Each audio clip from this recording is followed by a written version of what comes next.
It is time to grab your dose of compassion, share your story, and solve your anxiety and depression. Welcome to Keep Calm in a Crazy World with your host, Jodi Amon.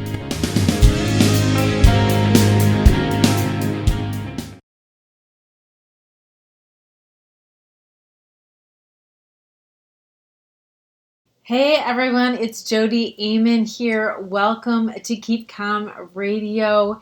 And today we are here talking about self-love. It is such a huge topic for every single one of us because we're all kind of here on this journey trying to figure out how to get it, how to keep it, how to nourish it, what is it, why don't I have it, why don't I deserve it, right? We're questioning our worth, our self-love, our acceptance all the time, all the time.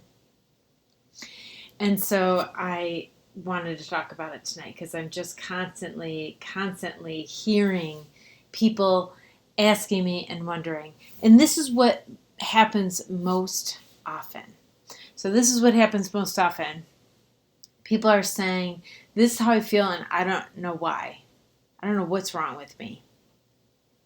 Over and over and over, I hear the same thing. This is what is going on in my head and I don't know why. Now, what does that tell me? Right away, right off the bat, what does that tell me when people say that? They are already thinking that something is wrong with them for thinking that and feeling that. Thank you so much. Thanks, Nikki, for sharing this video. If you are so inclined, I would love you to share this video. This is a topic that's near and dear to my heart, and so many people don't talk about this. They wonder about it. They feel bereft of feeling good. They feel unworthy. Even if they don't know they're feeling it, it's playing out in every area of their life. And this is what they say to me. Thanks for the hearts and the thumbs up. If you're listening to this recording, I want you to know that I do this live on Facebook on Monday nights at 6 p.m. And so if you want to see me live next time, and you could ask me questions right on. But if you're listening to this as a recording, you could see that I'm interacting with my audience as I go. And it could be you. So you could get on next time. Next week, of course, it's Labor Day, so there is no show on Labor Day. So this is what I hear. Let me go back to this again. This is what I hear. People saying, I feel this way and I don't know why. I don't know what's wrong. I don't know why I feel this way. And these are things, and maybe it's not a surprise to me because I've been doing this and listening to people's feelings for so long that I get it and I understand it. And there's really normal human reactions to what they're going through.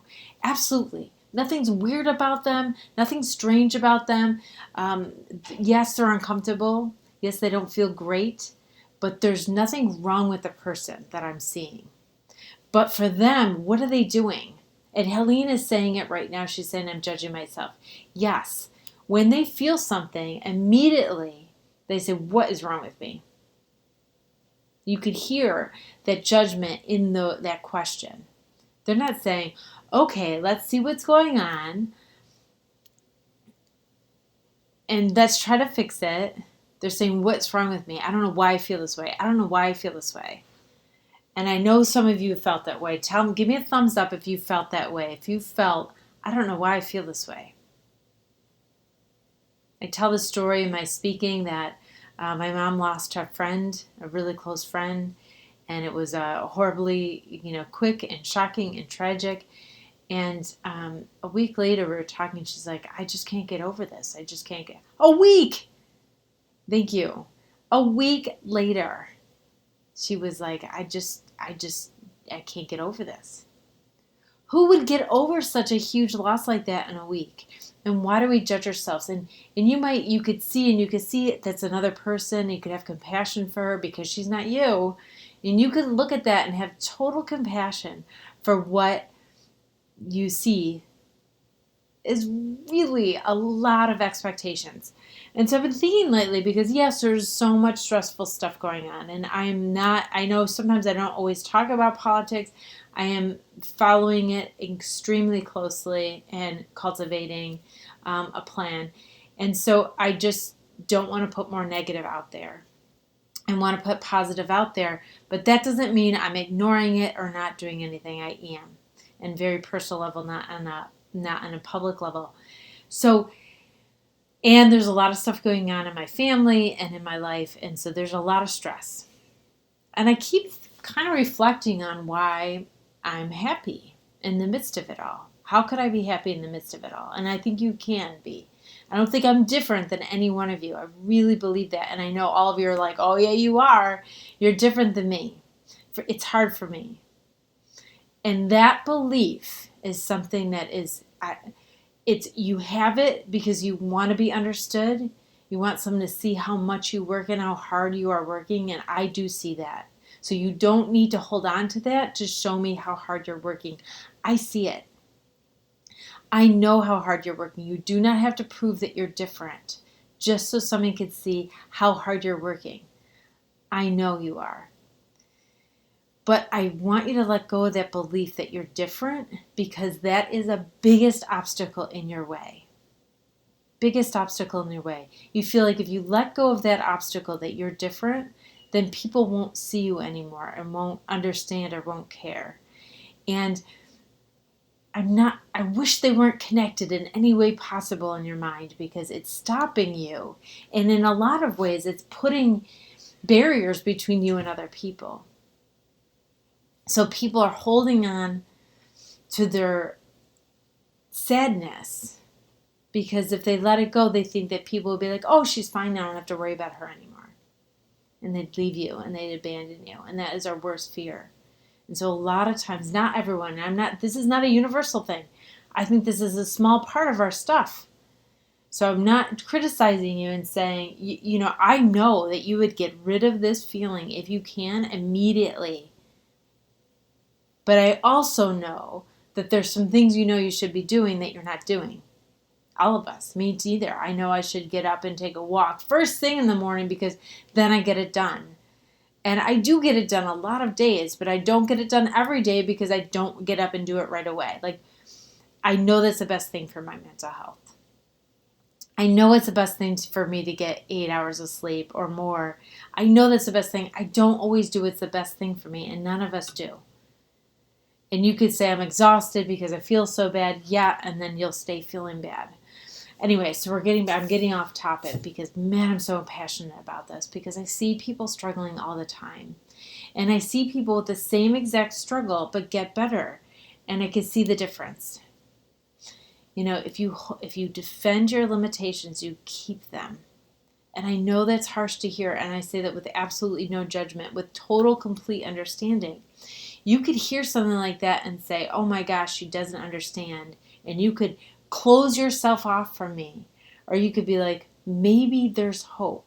And I want you to do the maybe there's hope thing, because I absolutely believe that there's hope. Because I've been like, I don't want to get out of bed. For a long, long time, I was like that. And if I stayed not working, when I felt like that, I took a week or two off work at one point. Maybe there was a couple points I did that. And if I stayed not working, man, I'd still be bad. I'd still be in a bad place. And I'm not saying it's so hard to use any words to talk about people's struggles, because there's a caveat in every word. Words are too dual and they mean too limited for me to really explain. So if I give that example about work, you think that means that, and you're like, I can't work. I'm not talking about that literally like that. It's an example. Right? When we are upset, we pull back from people, we pull back from things, and that gives us more time to be up on our head and makes us feel worse. And there's a lot of reasons why people can't work, and it gets worse from there, because the physical pain comes and things get worse and worse and worse. And then it's so hard to get back out and doing something purposeful that make you feel good. And it will distract you, so you stay in your head. The worst place for you to be is in your head. Because in your head and isolated, all you can see is the negative, and it keeps going over and over in the negative. And you work really, really hard, like you're on that hamster wheel, going, going, going. but you're working hard trying to prove this worth, trying to get that self-love that you don't believe that you deserve. So we have to change that belief, not keep running on that hamster wheel. We need to change that belief about deserving. And the reason why some people have self-love and acceptance, and I was talking about, I went on a tangent here because I was talking about the fact that I've had a lot of stress, but I am okay. And I think mostly because I've been in the present moment. And I have a video out like, and you guys love this video about self-love because it's so hard to understand what it is. We think it's something we should feel, and we should feel exuberant, lots of energy, and we think we're worthy, and I don't know, it changes everything, right? Listen, if you defend yourself at all, even if you're defending your limitations, if you're defending yourself, then you feel some sense of worth somewhere. Yeah, you could be conflicting yourself, like you could be thinking you're worthy and also blaming yourself at the same time, but you do have some sense that you're worthy somewhere. So we all have it. We all have some sense that we're worthy, that we have some worth, because if you've never ever defended yourself, and I don't know anyone who's on this call right now, I see your names, that has never defended herself. And so, hi Gustav, hi Jeff, hi Helene, hi Poppy. Oh, I know, I'm going to get back to her, Poppy. I'm sorry, my comments weren't scrolling, and so I realized that there might be some that I'm missing. So what is often between you and self-love is these negative self-judgments. So self-love's there. It's kind of there, right, in the present moment. It's there when you don't have these, it's just the absence of fear, right? Love is just, the fear is just in the way. Like love is there already. That's all there is love. But fear just gets in our way. And so those negative self-judgments make you feel like you're unlovable, make you feel like you don't like yourself, give you self-hatred, all this other stuff. But it's really, this is the only problem, is these negative self-judgments. Sorry, I got distracted with all the comments and I want to get back to them. And I will in a second, but I don't. So what do we do? What do we do to get self-love and acceptance if the only barrier to that is fear and negative self-judgments, which, if you've followed me for a while, you know that fear and negative self-judgments are the same thing. Our worst fear is there's 3 fears in the base of everything. I don't even know why I'm calling them 3, because I'm going to say, the next thing I'm going to say, there's just 1. But there's 3 fears: fear of abandonment, fear of rejection, and fear of failure. All of those are fear that you're not good enough, not worthy. Right? Fear of failure, rejection, abandonment. They're all fear of being unworthy. All fear is fear of being unworthy, and fear of being unworthy is negative self-judgments. It's guilt, it's shame. That's what it is, right? So fear, guilt, shame. There's only one problem in the world, and that's fear. Fear, shame, and guilt, they're all the same, because our worst fear is fear that we're not good enough. And so, love and fear. So the only way to get self-love, you have it already, but the way to enjoy it, the way to have it make you happy, is to get rid of the negative self-judgments. And you might have been doing this for a long, long time in your life, but you still could get rid of them. Because right now you might believe that you deserve them because you have these high expectations that you're not meeting of yourself, so you got to lower those. I think that's what's really made me happy this summer. I have no expectations. I'm failing everything. If you really think about it, if you had some kind of expectations, if I had any kind of normal person expectations, I'd be failing everywhere right now. Right? I couldn't get my book to number 1. I couldn't get my coloring book to number 1. I couldn't do the retreat. I couldn't do this. I couldn't, everything that I try for, it's not going well. Not really. It's going great, right? It's all relative. It all depends on how you look at it. People could look at it as failure, and other people can congratulate me up and down because I'm doing awesome. And I could decide any of those if it's right and if it's working. What it means to me, I get to decide. Like failure is totally relative. Abandonment's totally relative, right? Rejection's totally relative. You could have one person reject you, but tons of people love you. But that one rejection is going to be like a beacon and make you feel bad and worry that you're going to lose everybody else. Right? You see how it's all relative, and you could decide what you want to focus on, which ones you want to take into your heart and which ones you don't. And so if you want self-love, we have to get rid of those negative self-judgments. And the way to do that is to be nicer to yourself. Self-compassion is the only way to do it. Negative self-judgments attach you to things that are not serving you. Negative self-judgments will attach you to horrible feelings. It'll attach you to anxiety. It'll attach you to your depression. It'll attach you to your hopelessness. It'll attach you to making yourself isolated. Right? These negative self-judgments will attach you to any negative feeling that you have. They are attaching you. If you were nice to yourself, no matter what you felt, no matter what you're thinking, and everything that you felt, this is the question that I ask in the top here. What do you say when you feel something? You say, I get it. I get it. I understand. That's it.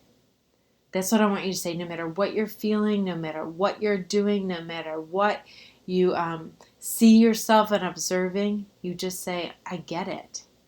I think that's my key to happiness, is that because I've seen so much and heard about so much people's inner turmoil and why people do the things they do and why I feel the way I feel, I accept all of it. It all makes sense to me. What happens is when you see something and it doesn't make sense to you, freak the heck out and you beat yourself up. Like my mom a week later from her friend. Right? So that comes in, and then that just gets in our way of self-love. And if whatever you feel, you just say, yep. You feel sad, you feel happy, you feel stressed, you feel all this stuff. And I get it. That's what you would say. No matter what you feel, you say, I get it. This is the easiest thing that you could do, but this will really change your entire life. Now, I know I'm getting into the nitty-gritty today on this show, and I hope you're enjoying it and getting it. But I do go deep. Now, I've done my Happy Soul messages for 10 weeks now. Last Friday, I released my 10th one, and I thought, I'm going to package them. These first 10 are really life-changing, and they're more than I ever talk about online. I always talk about a little bit, and I give you little tips. I never go this deep, and people are loving it. I've gotten more awesome testimonies on these Happy Soul messages than anything else, and I have a link on top. I'm just going to leave this cart open tonight. They're for $46, I think. You could get the first 10 Happy Soul messages, one email tomorrow with the 10. I wanted to put together for you. If you get them tonight, you could do that. But unbelievable information. I'm just really in love with these Happy Soul messages. If you want to subscribe and get them every week, you could go to happysoulmessages.com. But these are the key, like it's opening my eyes doing this work with these Happy Soul messages, because I really take some time to think about these concepts and understandings and what's blocking people from feeling better. And I'm putting it together in this way that's so helpful instead of repeating the same things over and over. Maybe I get some stuff repeated because you know what? We need to hear the same things over and over and over. That's why I went online in the first place. That's why I decided to write a book in the first place, is because I was sitting day after day with someone, 8 hours a day, one person at a time, and realizing that I'm repeating a lot of things because people need to hear the same stuff. People have the same blocks. People have the same fears. Everybody has the same problem, because behind and unpacking all the problems, I say this too. I've been doing this for 25 years, about 35 people a week, right? For over that time, I cut back a little bit this last year. Maybe I do 20 a week now. I probably discuss 2 or 3 problems per hour, and maybe 50 weeks a year. That's 105,000 problems I help people unpack. That's 105,000 problems that I talk to people about. You know what's behind every one of them? Every single one of them. Fear and guilt. And like I said before, fear and guilt is the same thing, right? Guilt's a fear of being unworthy, being unloved. Fear. Everything is fear. And the fear behind all fears, remember that there's 3 fears: rejection, abandonment, and failure. Aren't they kind of the same? Aren't they all about I'm unworthy?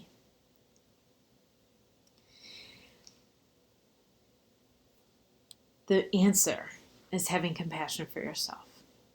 The practice is having compassion for yourself. No matter what you do, no matter what you feel, no matter what you say, no matter what happens, you look at yourself and you say, I get how you feel. I get it. That allows you to process those feelings. That allows you to step back and not take it personally. That allows so much awesomeness. Now, if you like what I'm saying, I also write extensively about this in my U1 Anxiety Zero book. It's amazing. But I'm going to take some questions now from all of you, and hopefully you're typing them away and asking me tons of questions, because I'm so passionate about this, and I hope I had notes today. I don't know if I really followed them perfectly. I got my Happy Soul messages. They'll be up until 9 p.m. That link will be good until 9 p.m. if you want to get those just tonight, only those first 10. I'm not sure if I'm going to do it again or not. I just wanted to give you something tonight because they're so awesome. And I know so many people are struggling out there, and I feel like I have the answers. And I've given them to you a lot in all my stuff. And one day the penny's just going to drop, and you're just going to get it all. Just going to get it all. All right. So, Nando Nancy, I live in Houston, and my anxiety is bad due to all the tragedy that's happening to our city. Hopefully we can private message each other so you give me some type of coping. I'm sorry, I do counseling over video, but I don't private message. I don't give advice over message or email. It's not ethical for me to do that. I'm not a good writer. It takes a lot of time, and people don't get the nuance of what I'm saying. And so I feel like I hurt people more, and I don't do that. I haven't done that for about 10 years. So I do apologize. I answer questions publicly on social media, and if you want to work with me privately, you'll have to become one of my clients to do that. So I love you. I would love to help. If you have questions that you want to ask me right now, I could do that for you. But listen, watch my videos.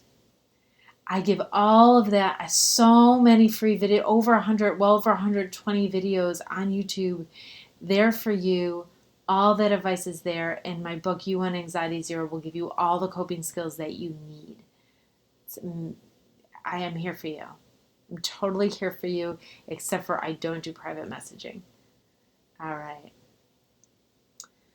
All right. Helene has a birthday this Sunday. Happy birthday, Helene. I hope you have a fabulous day. I'm very happy for you. I hope this year is wonderful. So Poppy wants to pray for Nancy. Thanks, Poppy. That's so sweet. Poppy was on the show a couple weeks ago. Her and Jeff wrote 1 Billion Seconds, that awesome book. I love that interview. You could click the videos on the side. If you don't know me very well, I haven't been following. If you're on Facebook right now, click the videos and you can see some of my past shows. Yeah, so Helene's praying for Houston also, and she has family there, of course. I'm sure it's absolutely horrible there, and it's triggering whenever there's that, our body, is supposed to trigger and those kind of things. And we, because we need, in tragic times like that, we need to do stuff to make ourselves okay, right? We need some to do things in survival. So your body is giving you this energy to put things together for yourself to get yourself safe or help other people, Nancy. So that is why you're being triggered. If you feel helpless because you see it all going on and there's nothing to do, your anxiety will get worse. And so I just encourage you, the best coping skill, especially when you're in the midst of that, is seeing what you could do for the people around you. And even if it's just sitting with them and helping them with their anxiety, it will help your anxiety. And I know there's lots of stuff to do, and we are all praying for you and gathering buses of stuff to send down like we usually do. And it's coming. I know it's hard to get to you right now, but we are all thinking and praying every day since last week. Nikki says, oh, it's almost time to go. Nikki says, it's not only feeling unworthy, but feeling that others are more deserving. It is difficult to do something for myself when I could instead do something for another who needs it more. Why are you judging that the other person needs it more? And why are you feeling separate than the other person? I understand why. I'm being facetious when I say why, Nikki, because I understand why it's easier to do something for somebody else because you don't think you're worthy of doing it, right? You feel like you're unworthy and others deserve. Well, I don't know what the difference is necessarily. If you're less worthy than them, same thing. You're unworthy, right? So it's easier for you because you feel guilty about doing stuff for yourself because you've been trained that you have to take care of other people to keep yourself safe. And so that's just continuing. You're trying to take care of somebody else. They don't necessarily need it more. If they need it more, it's a distraction for you and it's almost helpful. It gets you out of your own thing. If somebody needs something and it gives you something to do. Right? So you're lost if there's nothing to do and you're in your head and the negativity and you want to do something. And so you are in tune with finding someone who needs something and trying to fill that need because it gives you some kind of purpose. It gives you something to do. It gets out of your head, even if it's just worrying about somebody else. I mean, I've seen you do that with me in the past. If you could worry about me or help me in some way, it really is something. It's almost easier than the what you're going through yourself. Because it's something that you could do. So I get it. But don't think about yourself as separate from the other people. Doing things for yourself is doing things for other people, and doing things for other people is doing something for yourself. It's not an us, them, and that will help. So whether you do something for yourself or do something for somebody else, all of those should give you purpose, but make you feel connected. You do something for, that's so you don't have to throw the baby out with the bathwater. There's a lot of good stuff in your skills in finding other people's needs and helping them out with that. It doesn't have to mean that you're unworthy.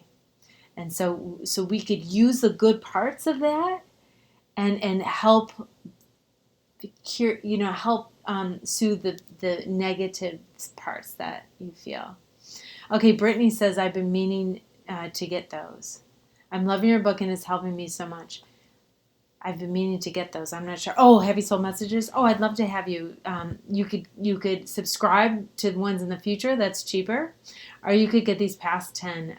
So they're $2.50 for a half hour of gold. And I could say that because it's not coming from me. It's coming from Spirit. So I just get out of the way and share. And so it's a half hour of gold, $2.50, the best therapy that you'll get in spiritual direction. And now, in retrospect, they're just a little bit more because, that makes sense. All right. Poppy's responding to Nikki. Maybe consider thinking about the flight announcements. Put your oxygen mask on first. Oh, I like that, Poppy. I use that in a lot of my talks. Put your own oxygen mask on first, right? Helene says, and Jodi, I know each of them. Thank you for being there for them, even when do also. I don't know who she's talking about. Sorry, Helene. Thank you very much for thanking me. Okay. Yeah. Okay, so Nikki's responding to Bobby. I love this conversation going on and how you all are lovely, lovely and supporting each other. And so thank you so much. We're the kindest people, and I love you so much. I'm going to leave this link open for the first 10 Happy Soul messages for $46. And if you want to subscribe to Happy Soul Messages in the future, just Google, put in your search bar, happysoulmessages.com. happysoulmessages.com, and you could subscribe from now into the future. It's the cheaper version. It's $2.50 for these awesome messages. And if there's 5 Fridays in a month, you get 5 actually. So it's even cheaper. It's $2 for the best therapy you ever heard. Well, thanks so much for listening to my radio show and participating and asking questions. If you are listening to this next time, if you want to join me live, please join me on Facebook. It's at Jodi Amen Love, facebook.com/Jodi Amen Love. And I'm here Mondays at 6 p.m. except holidays. Next week's Labor Day, and I will not be here. So I will see you in 2 weeks. I will have a guest, and we're going to have a lot of fun. So I will see you soon. Have a great week. I love you all.